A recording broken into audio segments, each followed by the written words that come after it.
بسم اللہ الرحمن الرحیم۔ ایک دن حضرت جابر نے رسول اللہ صلی اللہ علیہ وآلہ وسلم کی دعوت کی اور اس میں ایک بکری ذبح کی۔ تب حضرت جابر کے بیٹے نے کھیل سمجھ کر اپنے ایک چھوٹے بھائی کو ذبح کر ڈالا۔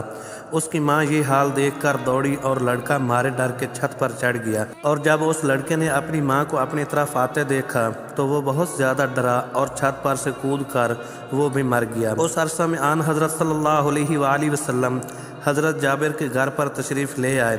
آپ صلی اللہ علیہ وآلہ وسلم نے ان سے پوچھا، وہ تمہارے لڑکے کہاں ہیں؟ اس وقت حضرت جابر نے گمان کیا کہ اگر میں ان دونوں کا مرنا بیان کروں گا تو آن حضرت صلی اللہ علیہ وآلہ وسلم کھانا نہیں کھائیں گے اور نہ خوش ہوں گے۔ مزید آپ نے جابر سے فرمایا، بھائی ان کو تلاش کر کے لاؤ، ہم سب مل کر کھانا کھائیں گے۔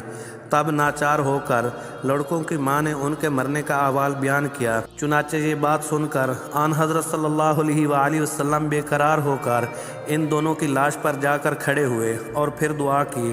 چنانچہ فوراً ہی دونوں لڑکوں نے زندہ ہو کر آن حضرت صلی اللہ علیہ وآلہ وسلم کے ساتھ کھانا کھایا اور پھر فرمایا، آن حضرت صلی اللہ علیہ وآلہ وسلم نے کہ تم لوگ اس بکری کا گوشت کھاؤ اور اس کی ہڈی نہ توڑو۔ پھر بعد اس کی ہڈیوں کو جمع کیا اور اپنا دست مبارک اس پر رکھ کر کچھ کلام پڑھا اور پھر اس پر دم کیا۔ چنانچہ وہ بکری بھی فوراً زندہ بحکم خدا ہو گئی۔